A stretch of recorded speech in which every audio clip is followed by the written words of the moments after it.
What's up, you guys? Welcome back to this week's Manga Sutra Manga review, and in this week's video, we're going to be talking about a seinen slice of life horror called Sayuri. Now, Sayuri is about a father named Akio who finally managed to save aside enough money to get his family a large house to move into. But as they move into it, the younger brother has ominous feelings towards the house, and later on that night, the father dies, and that is when strange events begin to occur throughout the house.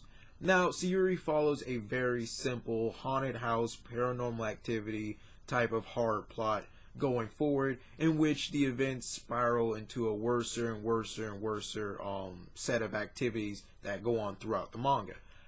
As far as the dialogue between the characters, it is abnormal. I can't put my finger on it, but it is abnormal with the way some of these characters interact with each other.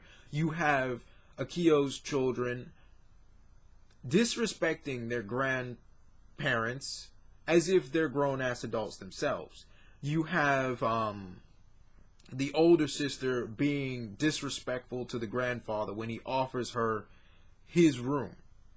And then you have the interaction between the grandfather and the grandmother. The grandfather refers to the grandmother as grandma. I was thinking he was going to refer to her as his wife or so on and so forth, or by her name. No, he refers to her as grandma. Grandma's going senile.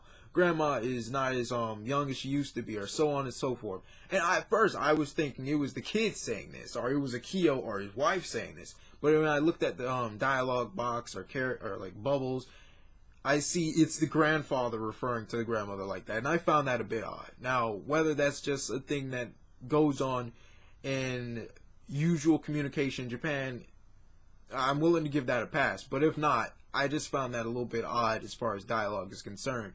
Also, you have these kids later on in the manga thinking and discussing topics that are just beyond them. These kids are not in high school yet. I doubt they're even halfway through middle school yet. I think one of them's in the 5th grade. And you have them talking about deeper concepts such as the afterlife, and what goes on beyond it. How does one approach passing on, and so on and so forth. And then as well, the grandfather, when he interacts with the older brother after Akio, the father, dies, he says, you weren't being filial, you didn't show filial loyalty towards your father. I'm just like, who the fuck talks like that? Who the fuck talks like I don't even care if you're a grandfather. Who the fuck talks like that? And I get where this is going. I get where the filial piety or loyalty is coming from. I have read up on the Chinese philosophy of Moism and Confucianism and all these other ancient Chinese philosophies, and they focus heavily on filial loyalty, being loyal to your father. The younger brother being loyal to the older brother, so on and so forth. But this is a Japanese manga in a modern timeline. Where the fuck do you get off saying you weren't filially loyal to your father? Like, we're not in ancient China. Like, where does he get off saying that? Also, with the dialogue, it tries too hard to explain what's going on. After the loss of his father, the older brother was saying, how am I going to deal with this sadness?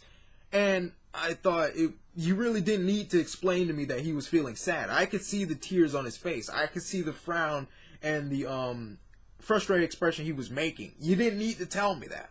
Or when the older brother was interacting with his father when he was still alive. His father told him to pass his exams. He said, well, yeah, I'm going to pass. I want to go to school.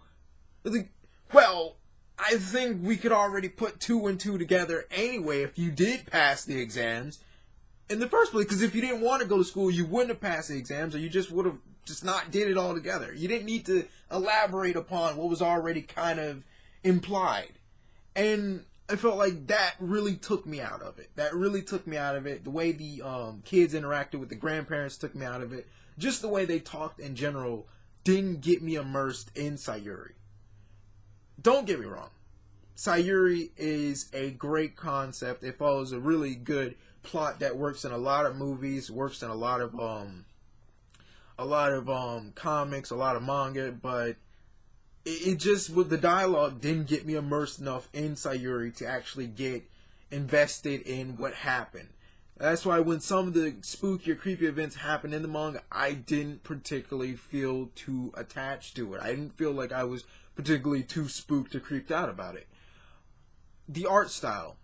The art style is akin to Yume in the sense that the character designs are simplistic, but unlike Yume, in Sayuri, they are more expressive of their feelings. We know when the older sister is angry. We know when the older brother is sad. We know when they are laughing. We know when they are scared, or afraid, or spooked, or when they're in pain. We know that.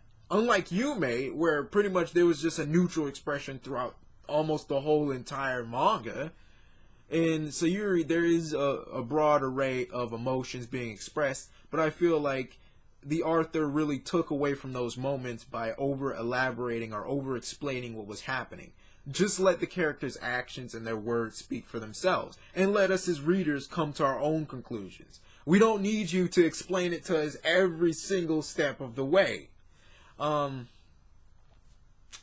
The artists, they took a lot of detail, a lot of time into drawing the scenery, the settings, the environment, and with that, in some of the bigger panels we see, there's a lot of heavy detail, and it's very fine, and I like that. But when it came to like the characters individually, it wasn't much detail, or it wasn't much effort really put into them, except in some of the bigger panels where we see some of their facial reactions or more detail on their faces, and I really like that. But I felt like a little bit more time and effort could have been put into the characters themselves.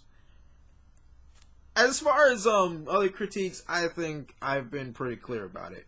The plot, it's a basic one, but it is a tried and true horror plot. As far as the art style, it's simplistic with its characters, but the scenery is great. Dialogue, just all the way, just weird. It threw me off. It didn't get me fully immersed in there. I'm not gonna say the dialogue was like god awful. I've read manga with god awful dialogue, but it was just weird in the way the characters interacted with each other, and the way the author was just over explaining the events that happened throughout the manga. We don't need to be pretty much having our hand held the whole way through the manga. I don't need you to elaborate on things for me. Let me come up to it myself. But this is VM. Would I recommend reading Sayuri? If you can get past the slightly abnormal dialogue, then yeah, I think it is pretty creepy at points, and I really wish to read more of Sayuri. But outside of that, if you can't get past the dialogue and the interactions between the characters really doesn't get you too immersed in the manga, I would say it's not really worth taking your time out to read. But I would recommend reading the first chapter, seeing how you feel about the dialogue. And if the dialogue doesn't throw you off of what's happening in the manga, then you should continue on reading. If it does, then you probably shouldn't, invest any more time. That's just my interpretation of it. This is VM. Like, comment, share, subscribe. Bye.